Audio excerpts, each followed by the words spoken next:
Yo les bros, on se retrouve pour la review du chapitre 987 de One Piece. Je ne sais pas quel adjectif utiliser pour le décrire, épique, légendaire, monstrueux, en bref, c'est de plus en plus ouf chaque semaine. Petit mot très rapide au sujet de l'éditeur car je sens que vous avez beaucoup en parlé, mais après moult retournements de situation, il s'avère qu'il a réellement pleuré pour le chapitre 986 et non le 987, soit celui-ci. Donc que ce soit pour l'attaque des fourreaux, le discours de Momonosuke ou autre, en tout cas ce chapitre a beaucoup ému ce cher Takano. Enfin bref, il est vrai que le chapitre précédent s'est clos de la façon la plus magistrale possible. Les 9 fourreaux rouges d'Oden ont lancé un assaut sans précédent sur Kaido. Sur Marineford, Marco rigolait de Kizaru qui cherchait à atteindre le roi directement sans combattre les pions. Et bien aujourd'hui, les fourreaux rouges sont parvenus à attaquer l'empereur de toute leur puissance. Chacun d'eux a assez souffert pour tourmenter une vie entière, mais après 20 ans d'attente et de silence, leur vengeance est à la portée de leur sabre. Oubliant leur identité pour honorer la mémoire de leur maître, ces 9 samouraïs se sont jetés dans la gueule du loup dans une mission suicide dont eux-mêmes sont persuadés de ne jamais en revenir. Quelle est la suite de cet acte? Que va-t-il bien se passer pour les fourreaux rouges? Nous allons voir ça dans cette toute nouvelle vidéo. Si mon travail vous plaît et que vous n'êtes pas abonné, eh bien c'est le moment de le faire pour ne pas rater les gros événements qui vont suivre sur la chaîne Les Bros. Également, si vous aimez cette vidéo, alors un petit like serait bienvenu et aidera incroyablement au développement de la chaîne. Merci 1 milliard de fois pour votre soutien, je vous promets de tout faire pour vous récompenser au mieux, et en attendant, c'est parti pour la review du chapitre 987. Un nouveau color spread a été publié et j'ai une grande nouvelle à annoncer, Jinbei est enfin présent avec tous les autres Mugiwara. C'est la première fois qu'il apparaît avec tous les autres, confirmant ainsi son introduction officielle dans l'équipage des Mugiwara. Bienvenue une nouvelle fois Jinbei. Ce color spread a plusieurs autres facettes intéressantes. Zoro porte le Enma à nouveau et sa couleur est bel et bien officielle également, c'est du violet, plus foncé que sur d'autres représentations de cette lame, mais c'est violet quand même. Cependant, je ne vois pas son Wado Ishimonji et je dois avouer que ça m'inquiète un peu. Est-ce volontaire? Est-ce un oubli? Ou cela signifierait-il qu'il va arriver quelque chose à ce sabre? D'un autre côté, Luffy lui a récupéré une nouvelle arme qui n'est rien d'autre que le tuyau qu'il possédait dans son enfance à lui, Ace et Sabo. Sabo qui d'ailleurs aura continué à utiliser cette arme en devenant plus grand. Pourquoi Oda a-t-il décidé de faire cet hommage à l'enfance de Luffy? Ça, c'est un mystère. Cependant, il est difficile de ne pas penser à Sabo qui serait actuellement dans une position critique, d'après les dernières news. Il nous reste plus qu'à espérer qu'il n'y ait aucun message subliminal derrière à comprendre et que ce soit une simple référence au Luffy d'avant. Ce chapitre commence avec un flashback de Kaido se souvenant de ce jour fatidique où il aurait pu perdre la vie. Ce samouraï légendaire de Wano Kuni, répondant au nom d'Oden Kozuki, accompagné de ses 9 vassaux, repoussera ses limites pour tenter de vaincre la source même de la corruption de leur pays. Ce jour-là, Oda aura infligé cette fameuse cicatrice sur le buste de Kaido qui sera la seule séquelle que le dragon gardera de cette bataille. L'autre événement qui aura marqué l'esprit de l'empereur au 100 bêtes est l'exécution du samouraï. Celui qui aura survécu à l'heure légendaire aura clamé haut et fort avant sa mort que son esprit continuera de vivre et que ses valeureux vassaux ne devrait pas être sous-estimé. Après 20 ans d'attente, ces paroles n'auront jamais autant résonné dans la tête de Kaido qu'aujourd'hui. La consécration de toute une vie de sacrifice aboutit à ce moment même, et ça, Kaido le sait. Sa résistance légendaire ne sera pas aussi puissante que la volonté de ces 9 samouraïs qui parviendront, en y mettant tout leur cœur, à transpercer ces écailles censées être indestructibles. Animés de la même hargne que possédait Oden en attaquant Kaido, les 9 fourreaux auront ainsi le même pouvoir que leur maître. Rappelez-vous au chapitre 597, quand Rayleigh apprend les bases du haki à Luffy, en prévision de l'ellipse des 2 ans, il nous explique à ce moment-là ce qu'est réellement le haki.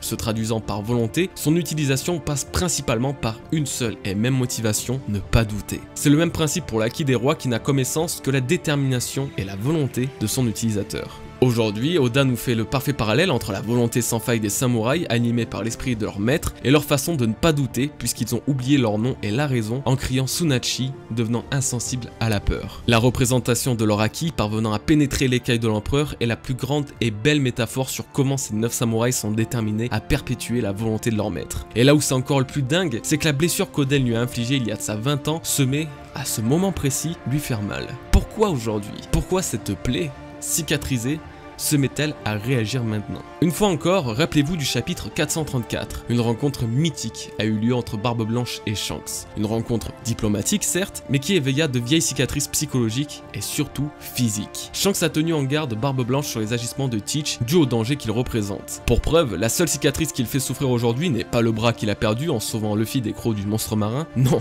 c'est la blessure que lui a infligée Teach qui continue à le tourmenter. La volonté qu'a mis Teach à tuer Shanks est désormais gravée dans chaque partie par celle de sa peau. La cicatrice de Kaido a donc simplement réveillé la volonté d'Oden à travers celle de ses fourreaux. Avec cette nouvelle révélation, des références comme ça, nous pouvons désormais en voir à de nombreuses reprises, comme lorsque la cicatrice de Luffy semblait le faire souffrir en entendant parler d'Akainu dans le chapitre 650. Ou encore plus récemment quand Kiku, affrontant Kanjuro, l'a mis en garde sur la douleur et les tourments que la blessure de sa lame va lui causer ici et dans l'autre monde. Là encore, le symbole du haki, alors censé n'être qu'un élément des combats, se trouve à avoir une signification bien plus profonde sur la vraie nature et identité des personnages, ainsi que leur héritage perdurant au-delà du temps. En revenant aux événements du présent, Kaido se trouve pour la première fois être dans une réelle difficulté face au fourreau rouge, là où Luffy n'aura pas réussi il y a 2 semaines en se battant contre lui. La douleur de Kaido et la violence du choc aura même fait douter Big Mom, considérant pourtant ce dernier comme un monstre, sur l'état de son nouvel allié au point de presque le penser mort. Est-ce donc ça, la réelle puissance des samouraïs de Wano Kuni? Signant le coup d'envoi de la guerre, tous les samouraïs et yakuza ayant infiltré Onigashima grâce à un subterfuge se dévoilent enfin. Nous avons atteint le climax de cette rébellion, désormais tout reste à faire et à gagner. Luffy et Yamato assistent avec surprise à la chute de Kaido et à l'assaut des fourreaux rouges, mais eux également se retrouvent face à un nouvel ennemi, Ulti. Elle, qui aura précédemment perdu face à la puissance dominante de Yamato, cherche à prendre sa revanche contre la progéniture de Kaido. C'est le moment rêvé pour Yamato d'affirmer sa volonté à perpétuer celle d'Oden avec ses fourreaux. Son jour est enfin venu. La rébellion que l'enfant de Kaido attendait aussi depuis tout ce temps lui offre la possibilité de rompre tout lien avec le bourreau qui lui servait de père. Yamato a donc rejoint officiellement l'alliance contre les pirates au 100 bêtes. Alors qu'il fait face à Ulti, se battant tous les deux à l'arme blanche, Luffy se dresse face à Big Mom. Luffy annonce ouvertement qu'il s'agit là d'une guerre totale contre l'alliance des deux Yonko. Que ce soit Kaido, Big Mom, leurs sbires et tous les autres, il démontre une nouvelle fois sa détermination à battre tous les Yonko, tous les empereurs. Dévoilant ses derniers atouts sur ces mots, le tambour de guerre résonne et les autres principaux acteurs de cette guerre entrent en scène. Pirates et samouraïs se réunissent dans une bataille totale à l'envergure immense, mais tout n'est pas encore joué malgré tout. Un rapport des sbires de Kaido est particulièrement intéressant. Marco et Perospero ont été vus ensemble. Cette seule phrase peut changer tout le déroulement des prochains événements. S'il y a bien une chose avec quoi j'ai du mal durant la guerre de Nigashima, c'est la répartition des forces. Si on prend du recul, Luffy a déclaré vouloir vaincre les 4 empereurs. Imaginons qu'il s'agit là d'un objectif pour lui afin de régner sur les 4 plus puissants pirates des mers et ainsi pouvoir réclamer le titre de roi des pirates. Actuellement, les forces de cette guerre font que 2 empereurs et leurs équipages respectifs se retrouvent alliés et confrontés à Luffy. Ma question est donc la suivante: pensez-vous que Luffy puisse vaincre l'un d'entre eux? Pensez-vous actuellement que Luffy, de sa puissance, peut vaincre Big Mom ou Kaido? Si vous dites oui, très bien. Désormais, pensez-vous que Luffy pourrait vaincre un deuxième empereur, de lui-même une fois encore, après avoir battu le premier? C'est là où ça me pose un véritable problème. Que Luffy batte un empereur est une étape qui arrivera bien plus vite qu'on ne le pense malgré tout, car le scénario le demande. Mais 2 à la fois? En toute logique, personne d'autre que Luffy n'est censé les battre. Alors personne ne pourra s'occuper de Kaido pendant que Luffy s'occupe de Big Mom et vice versa. J'ai toujours été persuadé que Big Mom ne participera pas réellement à cette bataille. Peut-être est-ce une erreur, oui totalement, mais je ne vois pas comment le scénario pourrait tourner de façon à ce que 2 Yonko soient vaincus si rapidement. C'est pourquoi Marco et Perospero me confortent dans l'idée qu'une entraide entre les deux servirait surtout à éloigner Big Mom de ce conflit, opposant les samouraïs de Wano Kuni à Kaido sans bête. Perospero ne souhaitant pas s'allier avec d'autres Yonko avant de faire briller à nouveau la réputation de Big Mom, Marco et lui pourraient alors s'allier pendant un temps sur fond de promesses respectives. Cela signifierait qu'un échappatoire évitant à Big Mom de prendre part totalement à cette guerre serait mis en place. En tout cas, l'ombre sur la mer repérée par Marco était bel et bien le premier fils de la famille Charlotte et il est indéniable que les deux vont coopérer pour leur bien respectif.